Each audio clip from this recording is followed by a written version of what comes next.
welcome if you were here on Friday or Saturday. A few of you for sure. Welcome if this is your first time seeing this amazing, beautiful installation. And most certainly welcome if you're joining us online, whether it's in our time zone or somewhere else, you most certainly are welcome. So my name is Jenny DeGroot, and together with my husband Dennis and our children and grandchildren, we have lived on and loved this place, which we call Swallowfield, for almost 30 years. It'll be 29 this year. And even as we wake up each morning and give thanks to the Creator for this gift, we also acknowledge that we are on the ancestral and unceded territories of the Kwantlen, the Katzie, the Matsqui, and the Semiahmoo people. And if you were here at the opening, you would have heard Fern Gabriel talk about how that land stretches from the east to the south across where we created a border, and there shouldn't be one, to the west to the Pacific, back to the river, and then across to the east. So a very beautiful stretch of land. And we are also very aware that reconciliation is a long, slow road of healing and work. A few housekeeping notes. This is a working barn, and we, along with an amazing team, have worked to make it accessible as an arts venue. 2 washrooms are in the building across the way, and a stair lift, which you are definitely encouraged to use if you have trouble walking or this steep stairs. Donations beyond the cash you have in your pocket can be made online to Imago, or Betty has a website thing, right? Email address, transfer. And that information is downstairs. So, reading this catalog, we discovered that it's actually quite beautiful if you're looking for something for devotion. So over the past week, in the morning, we've been reading pages aloud to each other. And this is a little piece from what we read this morning. We read the part about river and trees. So beautiful. I had to come back and see the tree on the far side there and how it spreads out. But this is the quote from T.S. Eliot's The Little Guinea. "You are not here to verify, instruct yourself, or inform curiosity, or carry report. You are here to kneel. We shall not cease from exploration, and the end of all our exploring will be to arrive where we started and know the place for the first time." And on that note, I'm going to welcome our beloved Betty to further the introductions.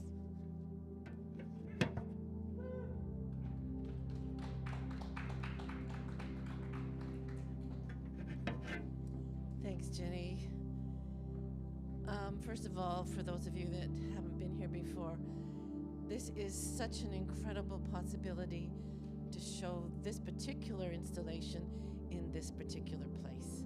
It's not an art gallery, it's not a university, it's not a church, it has no institutional agenda. It's a place where we can freely meet together and discuss the things that we want to discuss, or not. Today's talk by David Goa, who I'll introduce in a little while, is called Sacred Conversations, Listening to Strangers. The Creature Chronicle exhibition and symposium is about questions and conversations, exchanging ideas of who we are, how we became who we are, and what we want to physically, psychologically, philosophically, spiritually make of ourselves in the future. It is one of the only times I've not included a soundtrack with my work. I want our conversations to be that soundtrack in this space. Rabbi Lord Jonathan Sacks, who I didn't know anything about but found this wonderful quote, he's a former member of the House of Lords in the UK, said, "The greatest single antidote to violence is conversation, speaking our fears and listening to the fears of others, and in that sharing of vulnerabilities, discovering a genesis of hope." May there be so many such genesis of hope moments happening as we gather in person and online. And I welcome you most warmly to these multi-layered conversations we will have over the next few weeks with amazing speakers like David, and storytellers, musicians, actors, visual artists, and poets that will share their vulnerability. Today, we get to start with a comedian, which is so terrific. Charles Demers, I've just started to get to know over the last months, working with the Makers Collective. And that group of people will be performing on May 18th.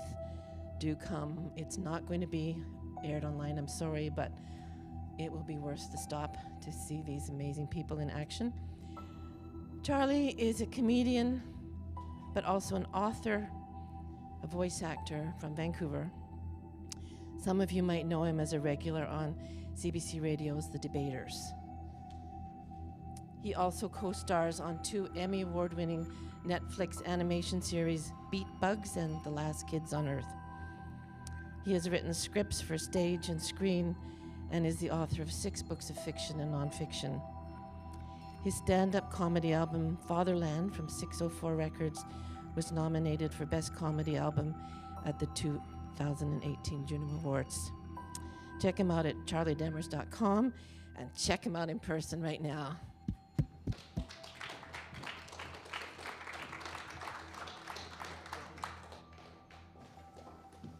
Please keep that applause going for Betty. And for our hosts, Jenny and Dennis, in this beautiful barn. Yeah, you are a hot crowd. You just don't know it yet. No, this is very exciting to be here. I do have to thank Betty for this opportunity. As one of Canada's, one of Canada's only Christian matinee barnyard comedians of note.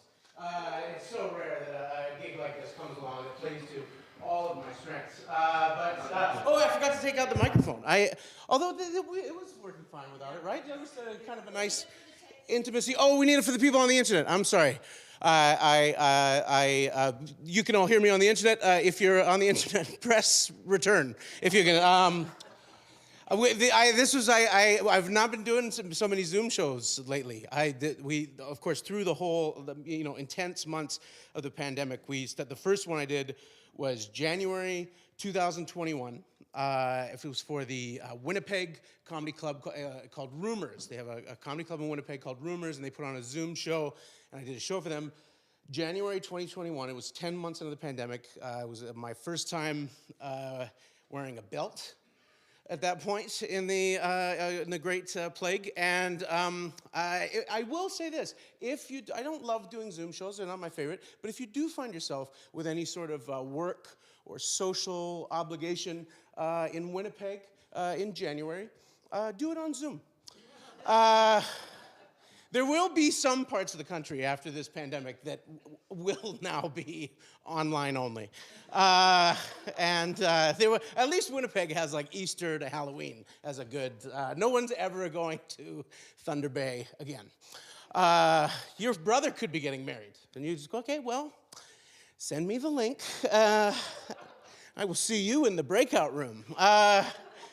This is my second time in this structure. I feel like I still cannot believe that this is a barn. It is just such a beautiful. All my life, people have been asking me if I was raised in one of these, and now here I am, and I feel underdressed.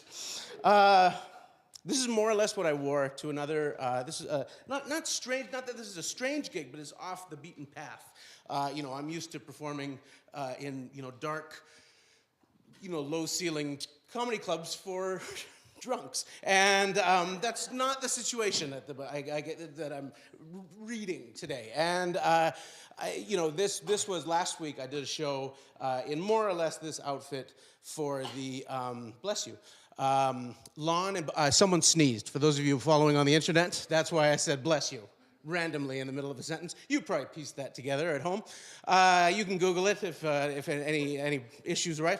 So I did a show for the Lawn Bowling and Racquet Club in Vancouver, which some people know. From the sounds you're emitting. For those of you who don't know it, the Lawn Bowling and Racquet Club is a private club right in between Kitsilano and Shaughnessy. And I mean that both geographically and economically. And so when I was performing for them, they were listening to a stranger the whole time I was talking.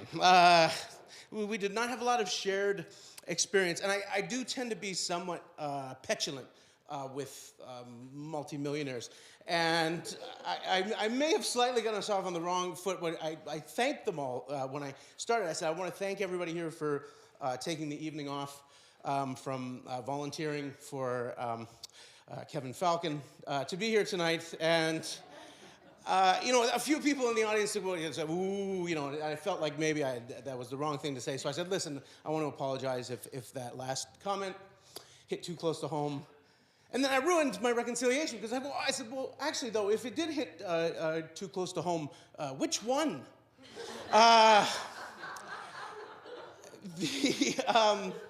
I was just talking to David before the show, and we were talking about Calgary, which he described, I thought, very aptly as a suburb of Dallas, Texas, and because I was in preparing for what jokes could I tell today, right? Because I was okay, listening to the stranger, listening to others, and I asked my wife, I said, well, what jokes do I have that are about listening to others? And I didn't really catch what she said, but I realized in that moment that the way that comedians, I think, plug into listening to others is that we travel all across the country performing for different kinds of people in different kinds of spaces, and we just have to so I was in Calgary, just outside of Dallas, ideologically, and I was in Calgary in January. To do some shows, which I don't know if you remember what was going on, what the situation in Alberta was in January, but that was quite courageous of me to going to Calgary for 3 days to tell jokes in January. Actually qualified me as a pandemic frontline worker for 72 hours. And although I was feeling pretty confident at the time, at that point, my immune system had been fortified with, I had AstraZeneca and Moderna and a little bit of real COVID and a little bit of Moderna. At that point, I felt bulletproof. My doctor had cleared me. He said, if you want, you could participate in a Maxime Bernier Applebob fundraiser, which comes up a lot more often than you'd think in Calgary. See, Maxime Bernier is the other for me in a lot of ways. I mean, not on a lot of certain scores. He is my ethnicity. We are both Quebecois, and we're both men, and we're both. But ideologically, he's just my polar opposite. All of my values are at the exact opposite end from Maxime Bernier. So I think, okay, well, what can I respect in him? What can I see in him that? And so I have to admit, I do admire, whatever I think of his beliefs, I have to admire Maxime Bernier's specificity, right? This is a man who started a whole new political party because he thought Canada has too much immigration and too many dairy subsidies. That has to be a whole party of its own. He wanted an entire line on the ballot just for people who are against lactose and for intolerance. That needed to be its own. And then the other thing that, I just have to say I'm charmed by is there's a kind of innocence, there's a naivete about Maxime Bernier that here's how I'll frame it. We live in an enormous country, right? Canada is vast. The country is so big that we don't even know each other's prejudices, right? Maxime Bernier started a whole electoral party that could only survive if it garnered the votes of, for lack of a better term, sort of Alberta redneck guys, right? And no one told him that Alberta redneck guys also hate French people. Isn't that kind of, that's charming, that's endearing. Do you know what I would have given to be at that first rally in Red Deer? He comes on and says, hello, my name is Maxime. I help you get rid of the Muslim. Why don't you speak English, buddy? This is Red Deer, not friggin' Rouge Deer. Wow, that joke kind of petered out at the end amongst you. You've become quite the discerning comedy audience in 8 minutes, 30 seconds. I was just at a family wedding. We went back to Toronto to my wife's cousin got married. It was a Chinese-Filipino wedding. I married into a Chinese family, and when we initially got married, I kind of toyed with the idea, we're a feminist household, I toyed with the idea of taking my wife's name when we got married, but there was a serial killer named Charles Ng, so that's off the table. So we each kept our own last names, but we hyphenated our daughter's last name. So we went with, so her first name is Josephine, so we named her after Stalin. And no, we didn't really name her after Stalin. I live in East Vancouver, so that's what I tell other parents if I don't want to hear about their kids. Her name is Josephine Ng Demers. And so in that order, we thought Ng Demers is better than Demers Ng, because Demers Ng sounds like a verb. Demersing. Well, what are you doing? I'm demersing. Just sitting around, kind of blowing my potential. And my mother-in-law is she's the sort of poet of language of the Cantonese language in our family. She gives everyone their Chinese names. So she gave our daughter her Chinese name. My daughter's Chinese name is Ji Quan, which is it's multi-layers of beautiful. So Ji Quan means jade person. But it has resonances of the word, the Cantonese word for robin, which was, my mother's name was Robin. And so it was kind of a beautiful tribute. And anyway, it's just gorgeous. And then my mother-in-law gave me a Cantonese name. So my Chinese name is Ding Ming Si, which means, Ding is just to make it sort of the sound work with Demers. But Sing means the brightness, like brightness of like the moon or the sun. And then Si means like poetry or to work with words, or which is quite touching that she put that much thought into it. But Cantonese is a tonal language, and the tones are important. So for instance, I'll give you an illustration. If you want to say in Cantonese that you're hungry, the word is tong ngo. And if you have diarrhea in Cantonese, the word is tong ngo. Not a lot of difference, right? I mean, that was kind of easy to take, tongo, but tongo, there's an upward. And so I have to be careful with the final syllable of my last name, it's Si. It's Si. If I tell Chinese people what my Chinese name is, they go, guess what? Your mother-in-law does not like you, Mr. White Shit Deaf. I think that's about as good a note as I'm going to go out on. So I'm going to let that be the end of my set here, and let's just pretend it was a bigger laugh than it was, and make a big, warm sound for the next part of your program. Thank you very much for having me, and it was a joy to be here.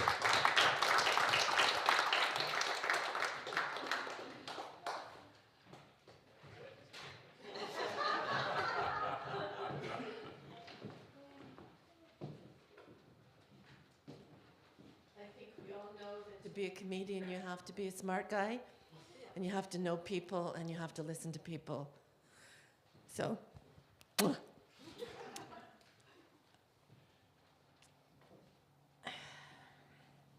now I get to introduce David. And again, I'm not going to carry on and on. I'll be introducing him several times over the next month. But I just want to start by saying that good conversations are not just about talking. That communication is not just an exchange of data or information, but a reciprocal event that has social and personal consequences. And conversations are therefore about presence and about silence, about listening. Mostly they're about listening, not just to the facts, but to the stories behind the facts, to the faith in the stories, in the stories and the facts in the stories, and trying to sort those out, to find a grasp, a spark, a little bit of wonder in all of those things as we get to know each other. and start to understand the stranger in front of us and the stranger inside of us. And there is no, sorry, I get snurpy. There is no one I know to better talk about listening to strangers than my dear friend who lives his life doing just that. David, who's come from Alberta to spend many days with us here, emceeing and speaking, has a long history that I can't even begin to tell, so just a couple of factoids from his bio. And you can get the complete bios of all the speakers and artists on the website and in the programs. But David was the founding director of the Ronning Research Center for the Study of Religion and Public Life, and also the former curator of folk life and collections at the Royal Albert Museum in Edmonton.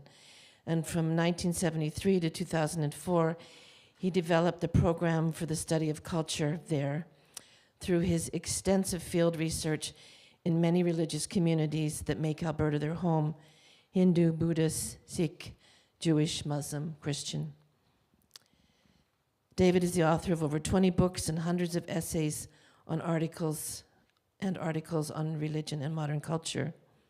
He's also a curator of an online exhibition that you can look at called You Encounter, and was the chief curator for the internationally acclaimed exhibition Anno Domini, Jesus Through the Centuries, in 2000. He is teaching faculty at King's University in Edmonton and St. Stephen's College at the University of Alberta. That's just a little bit of David. I'm sorry I repeat this, but I always brag to say, here is an Orthodox Christian man that gets invited to Turkey to reconcile two Muslim communities to each other. What? Yeah. Anyway, David has been an encouraging listener and supporter of my work over the last decade, and I'm so grateful he has come to participate in this new project. He's written one of the articles in the catalog, and I just thank God for him, and you don't know what you're in for. At the end of his speaking, there will be a Q&A time for the people that are here in person, and so stay for that if you can, and he will engage you further. But for now, welcome, friend.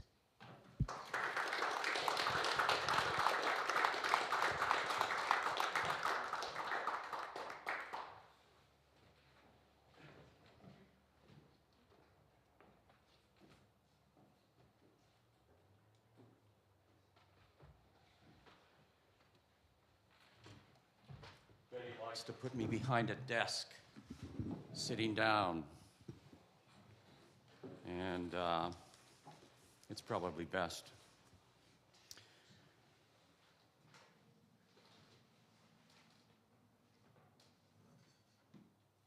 I was wondering when Betty shaped her program if she really had the two masks, you know, comedy and tragedy together.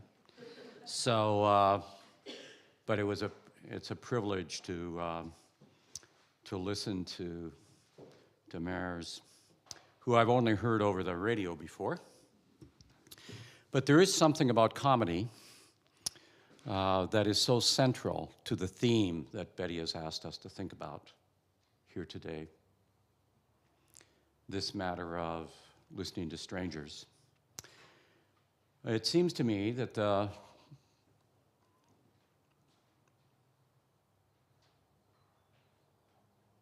maybe I'm wrong about this, but it seems to me that the greatest stranger in our life actually is our own heart.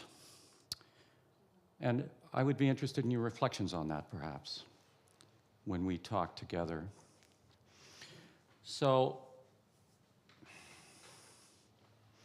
sacred congregations.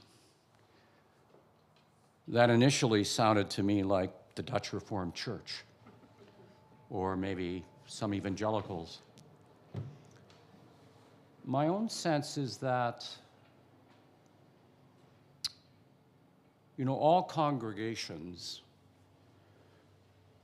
are holy in an odd way if we awaken to them. I love the story of Abraham and Sarah. Abraham is standing in the door of his tent by the Oaks of Marmara. They've come back, of course, from Egypt. And as you will recall, those of you that know this story, when they were in Egypt, Abraham tried to pawn off his wife to the Pharaoh as a way of benefiting. So they're standing he's standing in the door of the tent, and there are three strangers that appear under the oak trees. And in the text, it's so beautiful. It says he runs to them.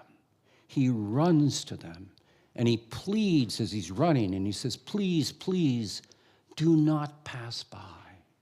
Tarry with me.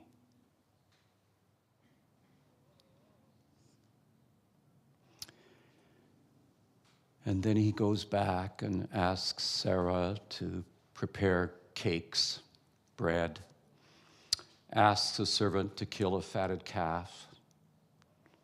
They prepare milk. This is pre-kashrut. Meat and milk and bread. They wash the feet of the strangers, serve them some food. And then it unfolds.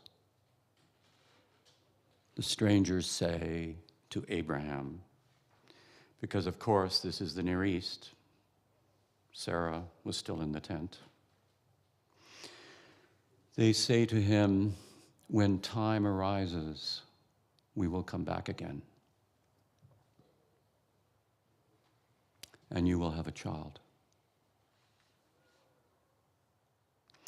And Sarah laughs. It's such a lovely line in the text. Sarah laughs and says, don't they know? I am beyond my childbearing years. And my husband, look at him. He's incapable of rising up. You know, Hebrew is vivid.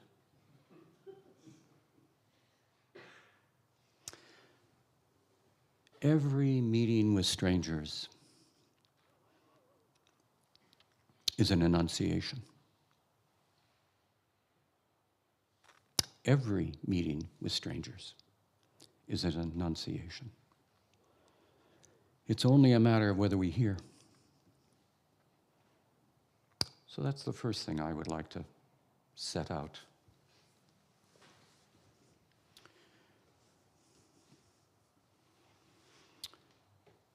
When the good Rabbi Israel Bel Shem Tov, the great master of the good name, the great grandfather of the Hasidic movement,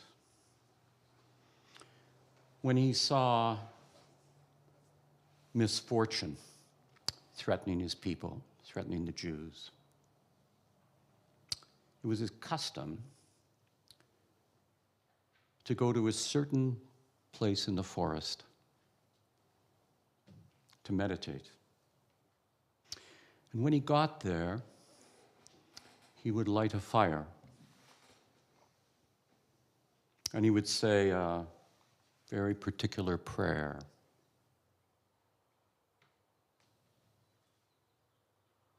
And then the miracle would be accomplished.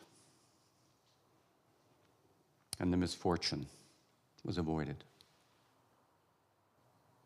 The place in the forest, the fire, the prayer. Years later, when his disciple, the rather renowned Majid of Mezrich, had the occasion for the same reason. It's always the same reason. It's to intercede with heaven, That is the normal reason. He would go to the same place in the forest and he would say, Master of the universe, listen. I do not know how to light the fire.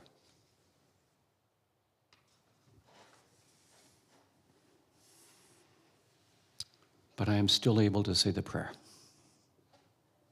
And again, the miracle would be accomplished. Still later, another rabbi, Moshe Leib of Sazov, in order to save his people once more, would go to the forest and say, I do not know how to light the fire, and I do not know the prayer, but I know the place, and this must be sufficient. And it was sufficient, and the miracle was accomplished.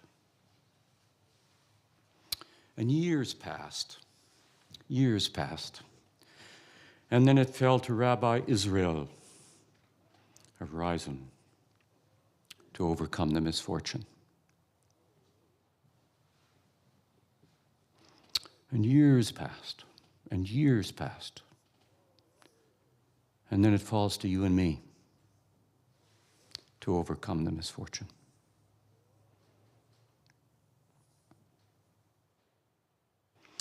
Sitting in his armchair, his head in his hands, he spoke to God.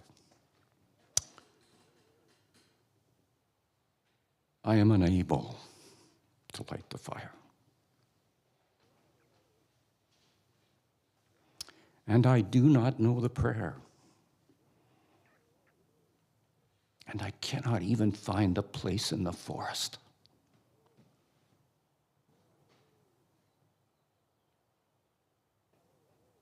All I can do is tell a story. And this must be sufficient. And it was sufficient.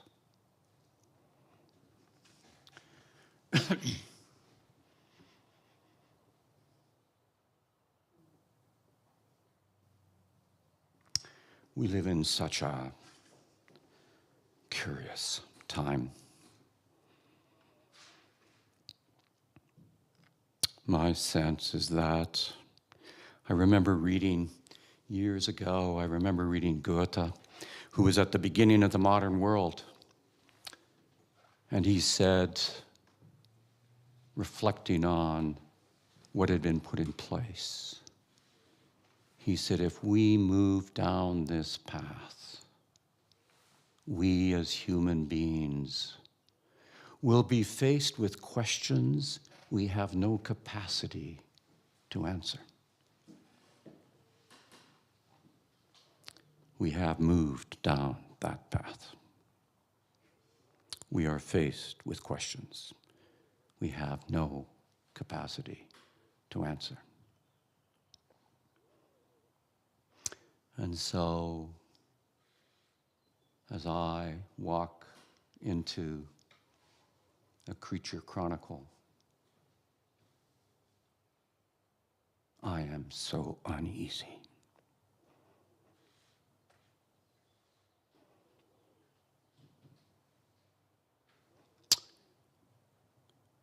We do not find in there the fire. We do not find in there the prayer.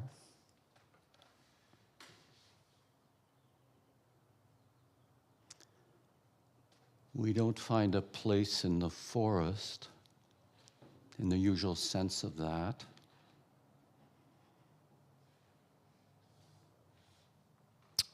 We do find a story. And the story is a haunting one.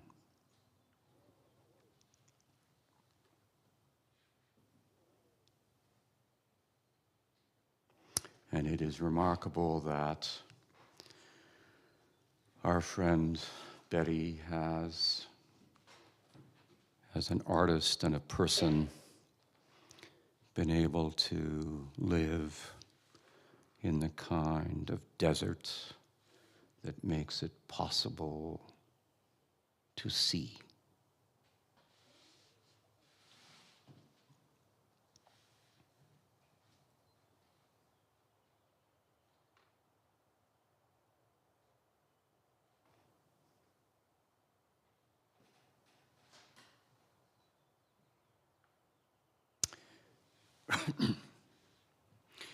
Years ago, really quite a few years ago now, I think almost 20, I had an encounter with scientists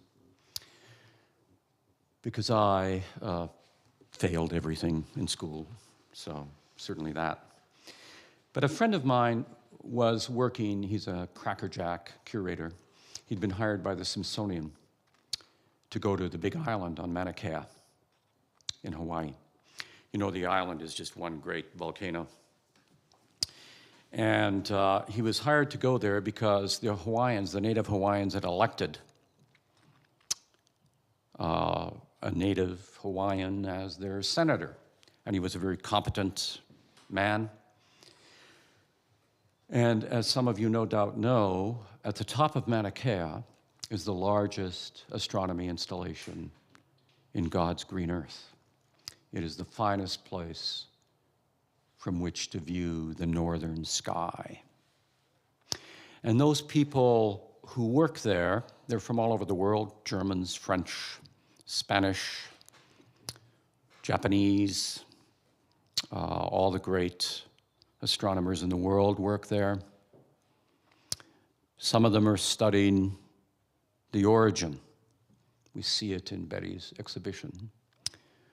They're listening to the bang. They're listening to the bang.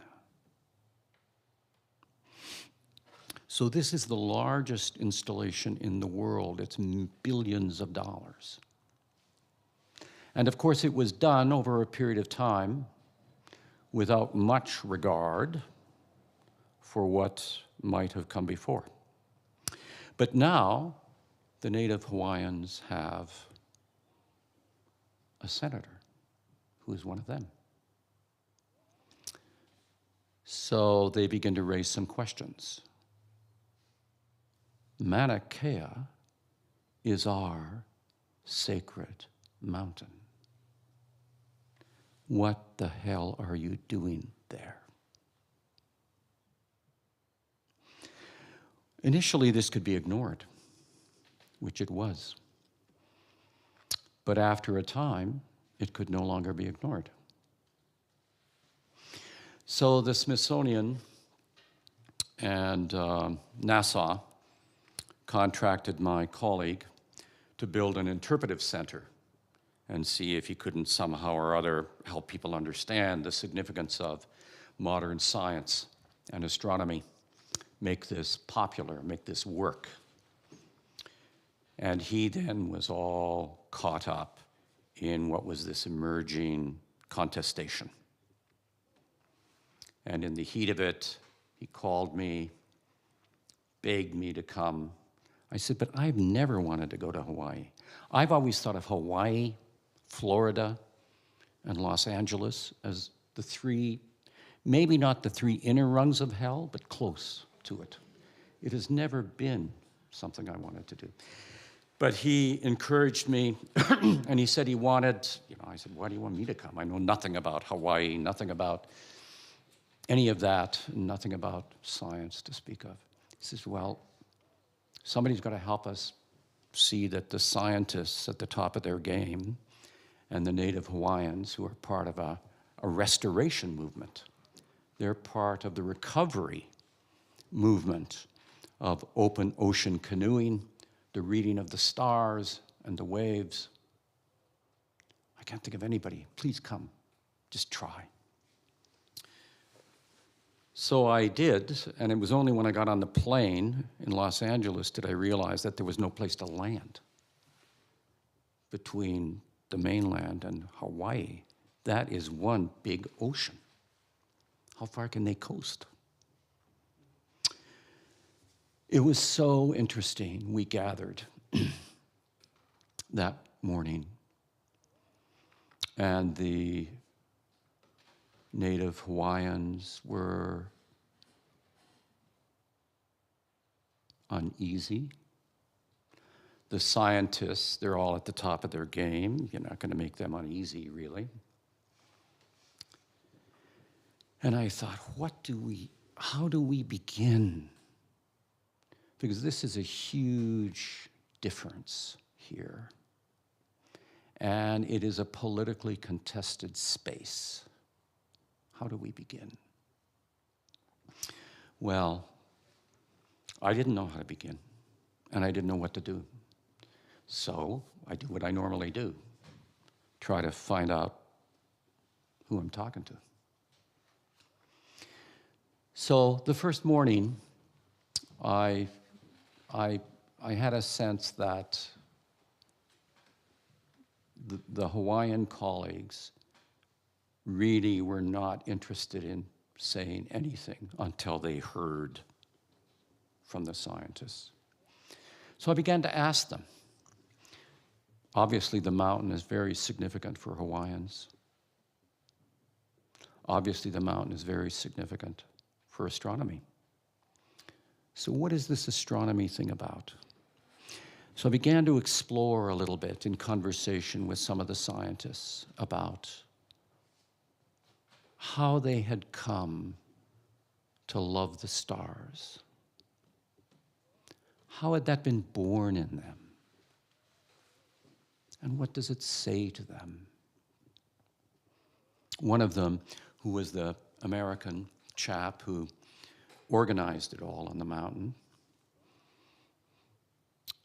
he said, every time I go up on Mauna Kea, I remember that 4-year-old boy in Kansas on his parents' farm who fell asleep in the cornfield late in the afternoon and woke up looking straight up into the midnight sky, which was full of glory.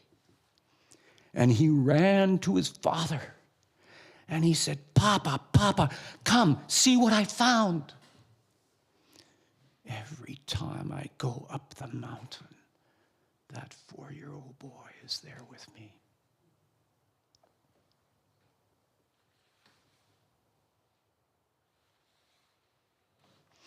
Another one spoke about going up the mountain,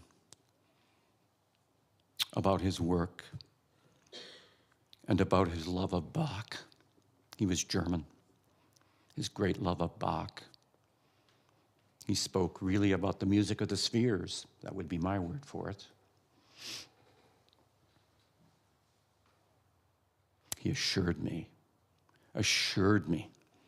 he was an atheist.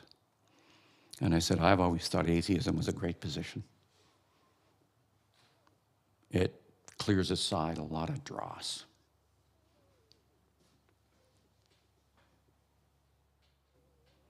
When I asked him, what is the connection between this work that you do over billions of light years and us as human beings? He was silent. And then he leaned forward and he said, in that infinitesimal moment of the Big Bang, the iron in your blood was forged.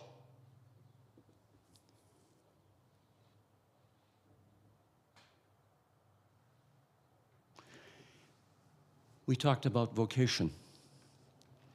It was really a conversation about wonder and a conversation about the delight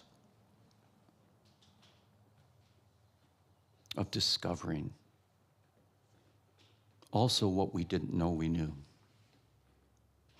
And the next day when we gathered, the gentleman that was leading the Hawaiian group, said to me, "I would like to say something before we begin."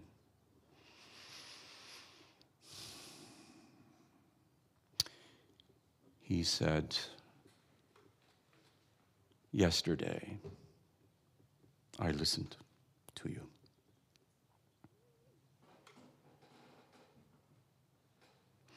It is the first time in the last 20 years that we have been protesting. This is the first time that I have ever heard what my mountain means to you. And I want to thank you for telling me. Because I now see that my mountain is also holy for you."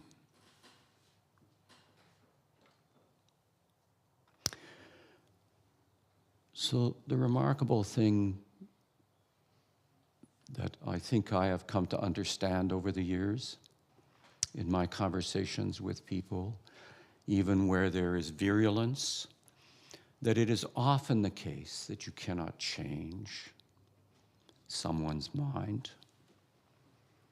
You know, Demers talked about this odd place called Calgary, which is oddly placed. You can't change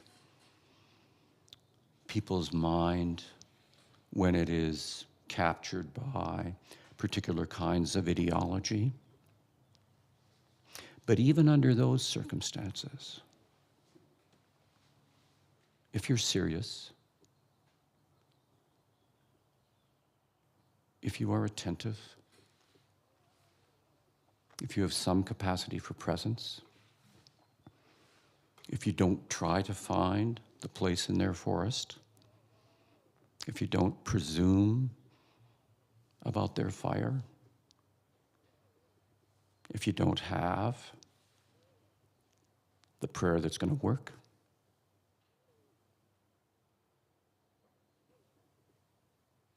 but if you listen, you will almost always get a story. You will almost always have the opportunity to speak, hauntingly sometimes, hesitantly other times, that which is meaningful, that which you care about. And that will almost always move the heart. And that is so much more significant than changing the mind.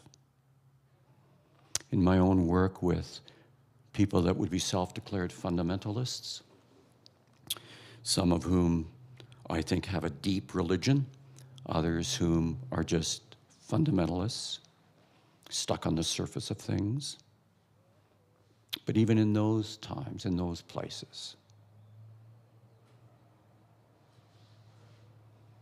if we aren't going with something,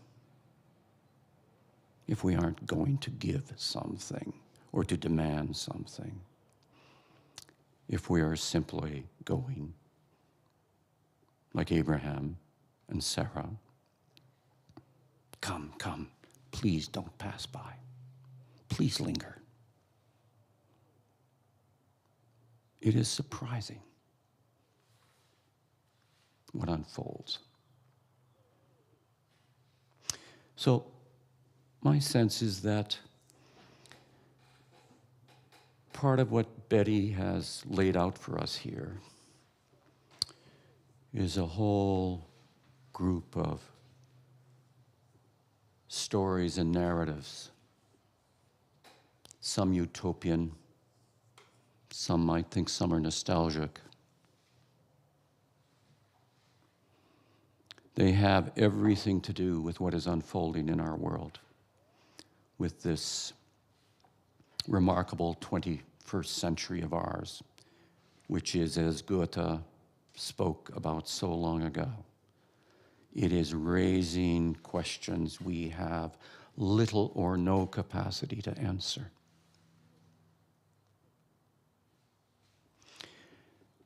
But we do have the possibility of a disposition, of a stance of mind,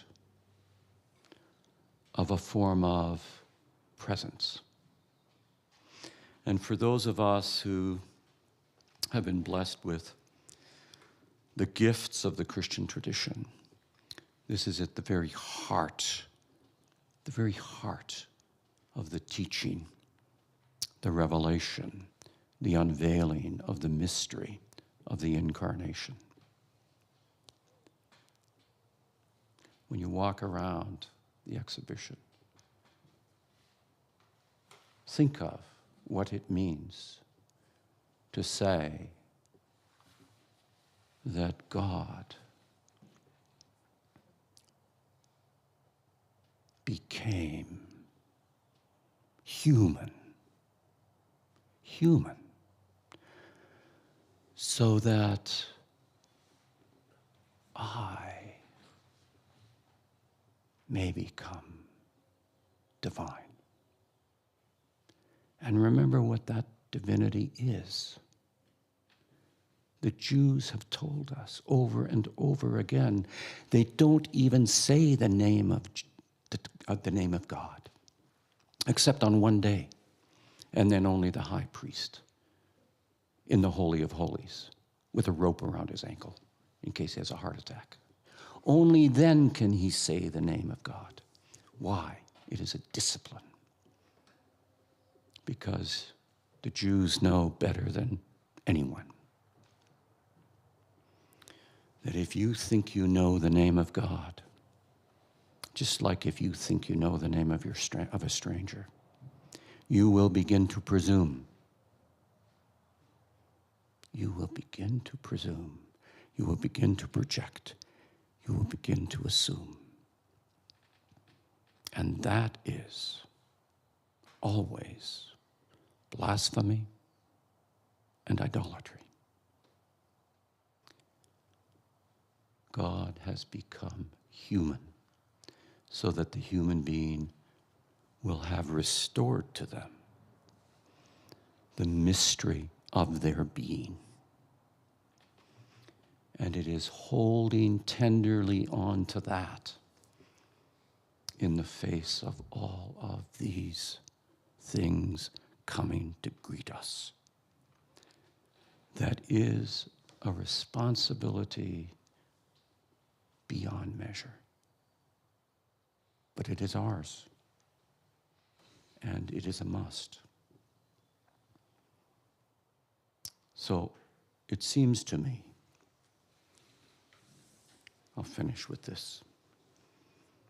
And I was reminded of it again. The words came to me a long time ago, but I was reminded of it again when I was looking at Betty's work. To teach us to pray, that is the work of art. To teach us to pray, that is the work of art. Simone Weil, many others point out that prayer is regard, attention, presence. To teach us to pray, that is the work of art. And to teach us to see, that is the work of prayer. Betty has given us a work of art that is a prayer. Thank you.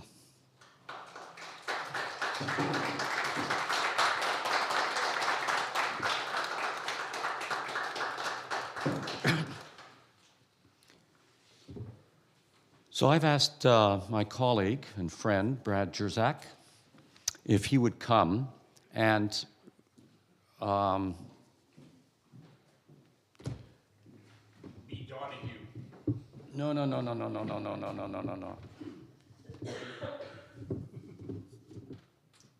I would like to invite you to just think out loud with us a little bit about what we are in the presence of here, about, I've endeavored to open up some avenues of exploration for you, but you're welcome to go anywhere you'd like with that. And also to think of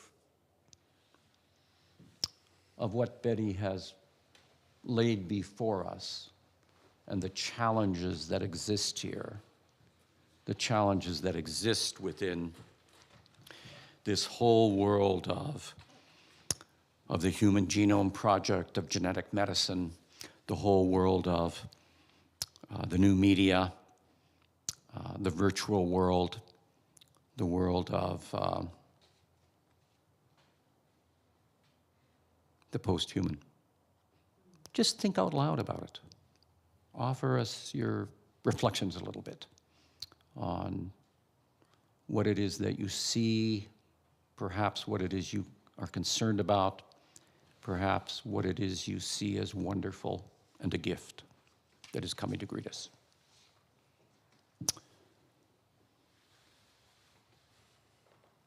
So, who would like to begin?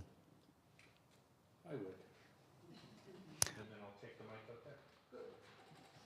Yeah, one of the things I had been thinking about, I was growing up, I grew up in a fundamentalist Christian environment where we were certain, to the point of dogma, that you would bet your soul on that the earth was no older than about 8,000 years, not the earth, the cosmos, the whole universe.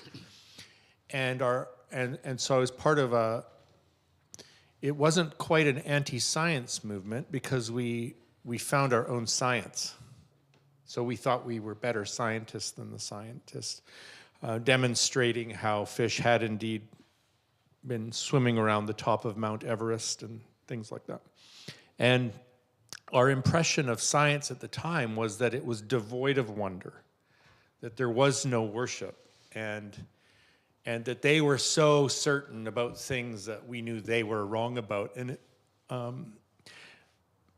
maybe there's an arrogant kind of new atheist that plays out that way, but that's not what I see when I look at science articles. So I spend time most mornings just flipping through science articles, reading headlines, and it is awesome. Day after day, there's multiple articles saying, we've just discovered something new, and now we have to rethink everything. And the wonder is palpable. And it seems to me that as Christianity moves out of modernism towards a more contemplative kind of openness, so too that science is rediscovering how much they don't know, and there's a meeting place for this wonder that I think is really amazing, and that's a place for conversation. But then, what does that conversation look like, and how can we form ethics? And that's where I do think that artistic storytellers like Betty are really important, because she brings together I saw in there NRK, halagos, in the beginning the word. This is my Greek New Testament up on her wall, and then next to it formulas for the speed of light. And I'm like, and so in a sense, if once you get inside that circle there, and you look around and you begin to ask questions, I'm very hopeful we can get beyond just saying, what did Betty mean by this? What's that thing? Right? This isn't that type of group that would be so cynical, right? But there are some questions to ask. So what are the tensions you see in the art? What are the juxtapositions? What are the mirror reflections? What's happening in me? What makes me zoom in on an image? What repulses me? And all of that is attention. And as David said, my diatoma Simone Weil, she said, this is prayer. Paying attention, not just talking to the sky, but really being present to wonder. So I'm grateful for Betty and how you've provided a venue for that conversation. So with that, it also means I have less of an us-them now with scientists. And by the time I was 6 years old, I wanted to be an astronomer, a paleontologist, and an archaeologist. And in Winnipeg, of all places, I remember putting my, I put a coat on and I took a chisel with me. You'll have to do it on Zoom. Yeah. I went, that's true, I should have, because it was very cold and I got very cold. I laid down because I was so cold. And when my mom found out I laid down, she terrified me with stories of people who die freezing to death of laying down. So traumatized me and all that. Anyway, so here is a little kid full of wonder, and it was actually religion at the time that wanted to squish that out of me. But we're in a new time. It's a really good opening up space. So what have you been seeing in there? What are the things you want to reflect on that David shared? Or what's bubbling up? Oh, and also, I'm an expert with Mike, so I won't let you take it. Oh, gosh. I think for me, your comment in regards to the greatest stranger is your own heart. I'm just really pondering that because I think when we reflect back on our own identity and where we've come from and how, what we grew up with. And I grew up Catholic. I didn't really go to church, but my mom, talked about scripture, and it wasn't an ongoing thing. They had their belief systems. I think going from Catholicism to just Christianity, I know Christianity is part of Catholicism. It's really interesting. The matriarch, I don't see that as much as I would like to see that in the Christian faith, because I see it as just so, and I think it's because we're faced with so much patriarchy that I know when we talk about the Creator, and when Fern was here the other night, Fern Gabriel, and telling her story, I love what Betty has done because it's making me feel more comfortable in my questioning of where I came from, and then listening to you speak too, and then just listening, the whole part about listening to strangers. I think we're kind of at a crisis in time in where we are right now, and I'm a city councillor.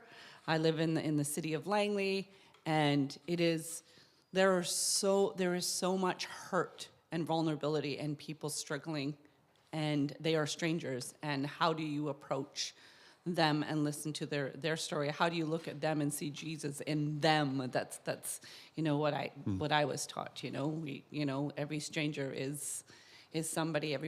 Every stranger has a story, and so I think that's what Betty is inviting us to the table, is to reflect on our own, what is within ourselves, but what we see out in the world as well. And the story, we have to get to a place of listening to people's story. Yeah, Can you just remind me of your name? Rosemary. Yeah, thank you. And sorry, I'm the Mike Nazi, but I was instructed. So. Thanks, Brad. I'm Ellen. There's an image on the panels that really speaks to me of both the stranger and the wonderment. And for those who are streaming in, I think it's the 5th panel, somewhere around there, and it's the young girl facing the salmon. And it's like wonderment, and it's like a kiss. That's the only way I can describe it, is the beauty that's passing between them. The way Betty has created that image just speaks so powerfully to me, and also brings me back to that moment of wonderment as a child when you're, out in the creeks, like catching fairy shrimp and all those, like exploring and just the beauty of nature, especially in the springtime, like right now. And I find it beautiful, but I also find that sort of a bittersweet sentiment, because I'm a bit concerned that so many children now don't have that opportunity to explore freely in nature as we did. There's so much fear in the world now of, things happening to your kids if you let them run wild. But anyway, that's one piece that really was speaking to me today. Thank you. And your name? I'm Ellen. Ellen. Let's have people share their name as I bring. And here we go. I'm Linda, and on the topic of talking with strangers, my husband does what I think it was you said. He goes through his daily news and his device for like as long as until I say now it's time to play Scrabble. But anyway, he brought to my attention, I think it was in Holland, a library had opened a program for talking with strangers. You could book an hour to talk with a stranger. And yes, they would just pair you up. You'd have an hour, share your stories, and away you'd go. I just thought that was brilliant. I'd love to see that happen in our culture because it's kind of safe. And just talking to strangers in our culture when it's open-ended in a place which might not be safe and they might follow you home and all that stuff isn't safe. But I thought that was such a brilliant idea. Thanks. I'm Todd. And David, from what Rosemary was saying too, I think it probably stood out for a lot of us. The one who can be defined as stranger the most is the human heart, or our heart. Putting that together with every meeting with a stranger is an annunciation. I wonder how you would put those two together.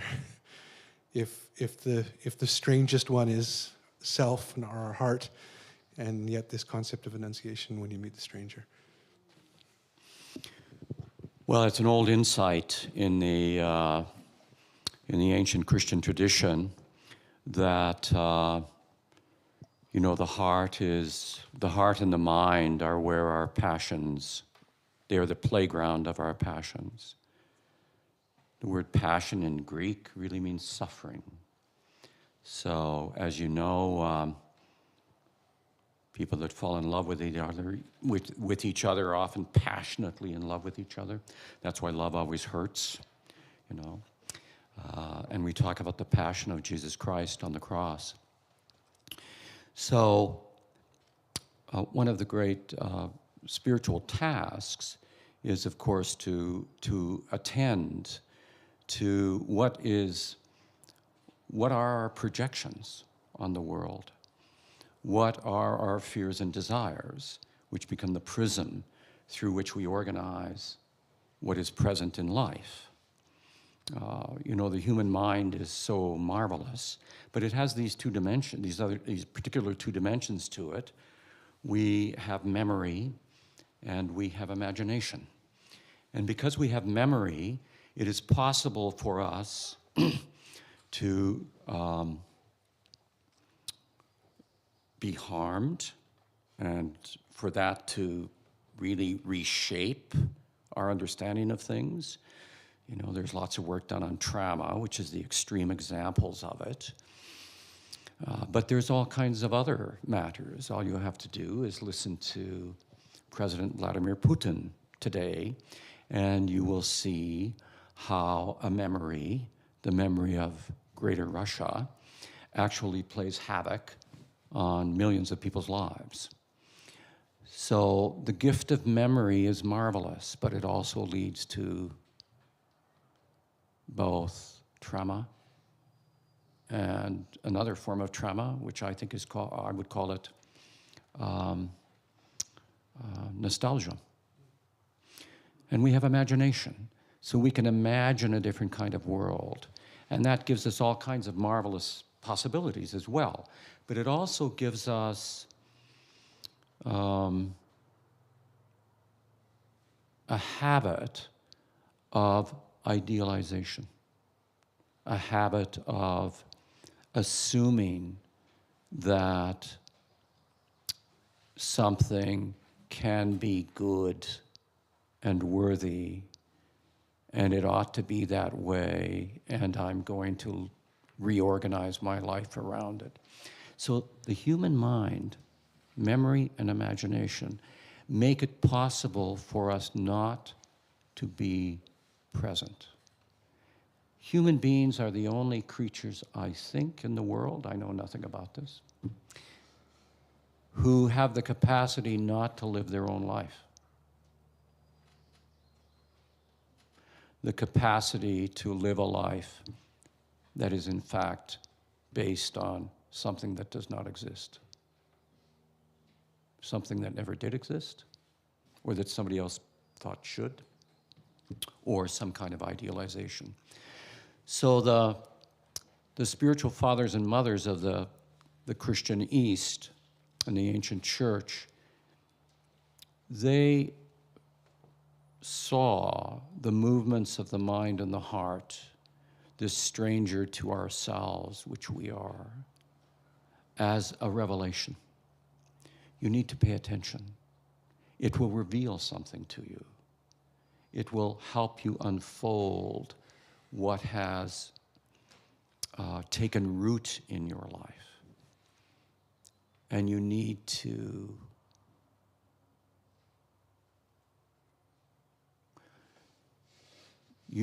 like Abraham and Sarah, prepare a meal and find out what's going on there. And you need to do that because if you don't, you will simply live in the shadow of it all of your life. And you will project it on everything around you. So, does that speak to it? But you speak to it. You know all about this stuff. Please, please. The thought on anything today. This, on your 57th birthday, my dear friend, Paul Edward Ralph. Thank you.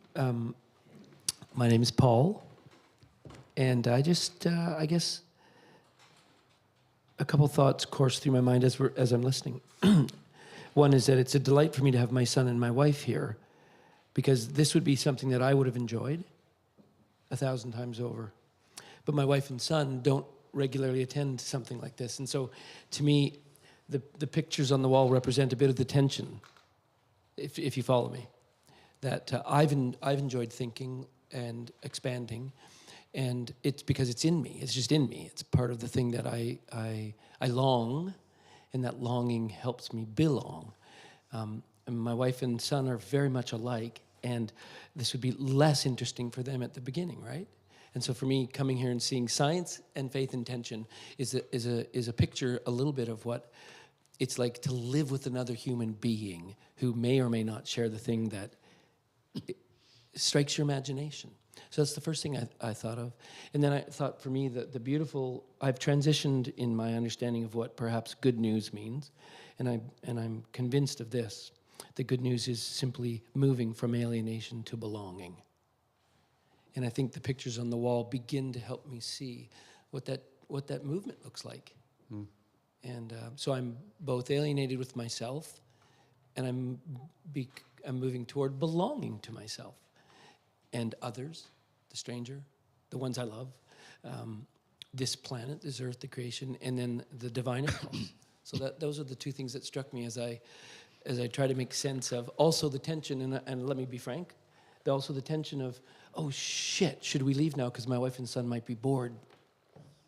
And so I'm being very blunt and honest, right? And that's what I think it means to be human, is to be open and honest like this and say, I have to trust that it isn't or that it is.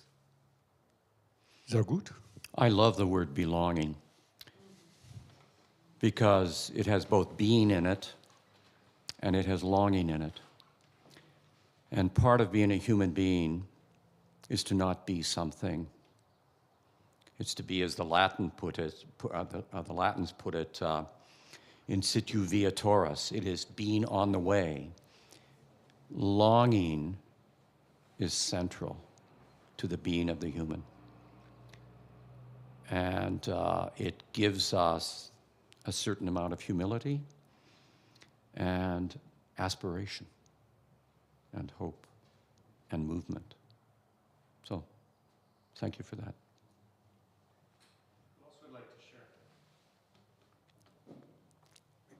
go.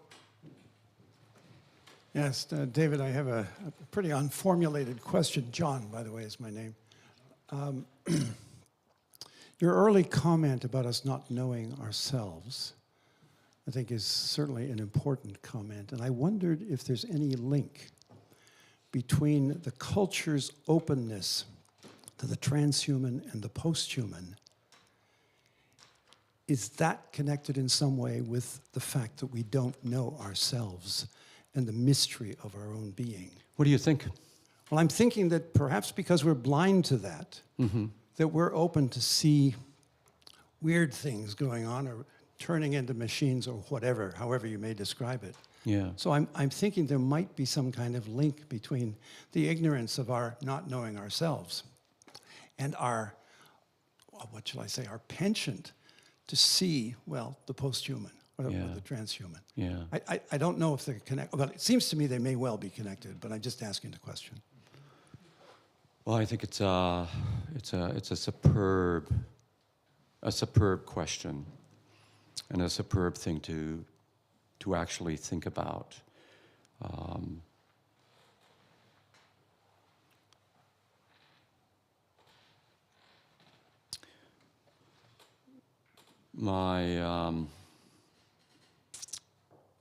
I remember my wife Anna coming home one day, having stopped to see her mother on the way home from her teaching at university, and coming in and saying with slight exasperation, "Why cannot my mother be at the center of herself instead of at the center of the world?" So on a psychological level, I think most of us recognize how that can happen. Within the culture itself, where there is a loss of the language of being and the language of beauty, where there's an elevation of fear, the need to control, an elevation of notions of progress, that there's always something more, which is quite different than being awake to mystery. And where we have a kind of technology, we have tools which are really extraordinary tools that how we exercise those tools and how we make judgments about them is going to be informed always, I think, by what we think it means to be human. That's why my sense is that the 21st century will be the age of biology because of genetics and genetic medicine and a number of other things. And that certainly seems to be the case. And of necessity, then, it needs to be an age, and I wish I had a better term for it, but an age in which the very best of what, for the last 2,000 years, at least in the West, we've called theology, by which I mean simply, what do we think the human being is? That needs to be brought forward into dialogue with the ways in which the human being is thought about in other contexts. So ask yourself, well, we can just go through the list. What does capitalism think the human being is? What is the capitalist doctrine of the human? What is the communist doctrine of the human? What is the technocrat's doctrine of the human? What's the bureaucrat's doctrine of the human? So that conversation needs to come to the fore. This is one of the reasons why I I would love to see, and do the little bit I can do, to try and call forth the best thinking from all religious quarters, the best thinking from all religious quarters on what it means to be a human being. We really need that in our society. Not to counter, but to engage. The judgments that will be made, that are being made right now, and that will continue to be made throughout this century around so many of these issues and these themes that Betty has placed before us, the judgments will always be made on what you think it means to be human. And we must remember, science is an amazing gift. But science does not make judgments.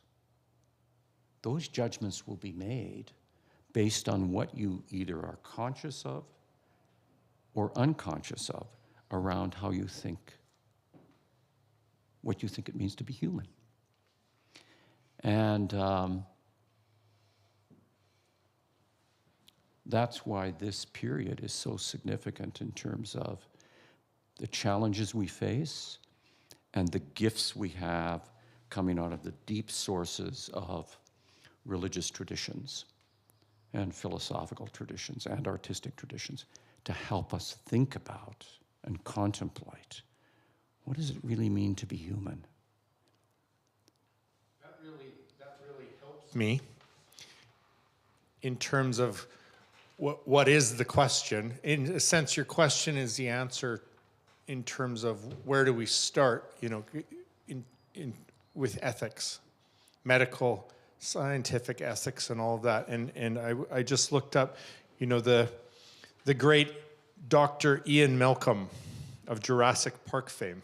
He said, your scientists were so preoccupied with whether or not they could that they didn't stop to think if they should. So how do you stop and think about that? It seems to me that that's a good takeaway for me today, of where I would start with what it is to be human. Betty would like to share, though. Back to John's question and then what we just talked about. It reminded me of a quote by G.K. Chesterton, and he said, "A child of 7 gets excited if you tell him Tommy opened the door and discovered a dragon. But a child of 4 gets excited if you tell him Tommy opened the door." And what John was asking is, our excitement of our technologies helps us ignore who we are, right? And our thrill, because we all really are just children, our thrill with spectacle and excitement. And it is friggin' amazing. I mean, every day there's something amazing going on in technology and what science is discovering. But I've got one example over on the panels that you can look at later, but something that brought those things together for me was learning about the robo-bee, these tiny drones that are used to pollinate orchards in places where the bee has died or is sick and not enough. And that is really exciting and great, right? Oh, wow. And then we spend how much money producing robo-bees, but we forgot about fixing the real bees. We forgot about just opening the door because we opened the door and just discovered a dragon, right? So the balance between those things, that's all I have to say. Well, I have a theological question for you. This is, for you. This is my area. So, in your installation, I noticed there was some images around gene splicing and that were in very close proximity to Adam leaving the garden after grasping for what was not his to take. And it feels like a lot of the art in there is asking that question: what is ours to discover and unfold, but also what is like stuff we should keep our hands off, and how do you tell the difference about whether you're being a good steward in the garden or someone who's being cast out of it? So my guess, it is a theological question, is like, what's your feelings on those kind of images when you put gene splicing beside Blake's Adam and the no-no, and what constitutes a no-no? Right, or I have the Frangelical Angel blessing the cyber guy. Yeah, it's to ask those questions, right? And I think it's really, for me, very simple, because I'm very simple, that if we invent a pen, I used David's lovely fountain pen today, we invent a fountain pen and we get really excited because it's better than just the stick dipped in the blood, right? And then we got a nice little compartment, and that's really exciting. And then there's a typewriter and a computer and everything else. But still, just with the pen itself is a thrill, but the bigger responsibility and thrill is, what do we do with it? How do we use it? So I don't think there's any limits on our I'm an artist. There's no limits on our imagination. Nothing is taboo. My students I taught in Christian University said, "What, did you just say that?" and generally, yes. But it's what is our motivation? Are we loving our neighbor? Are we loving our God? Are we loving ourselves? Are we loving our enemies? And what do we do with the tools that we discover? And then it gets even more complicated, because if we do build a gun, then wait, right? There's no easy answers, Brad. You answer it yourself, okay? Well, I did have an experience a few weeks ago. I'm with my new grandson, and I wanted to keep his attention, so I'm flipping through Instagram Reels showing, some music to an image, and then he's looking away, and I flip to the next one to catch his attention, and then my son says, "Stop ruining my son's attention span." Like, wow. So the use and misuse and the shadow side of good things that become bad things. And I think basically we just have to start to get excited about opening the door. Okay. There you go. Is that how you want to wrap up, or do you want to, is there any other? Good. Great. Thank you so much. Good to see you.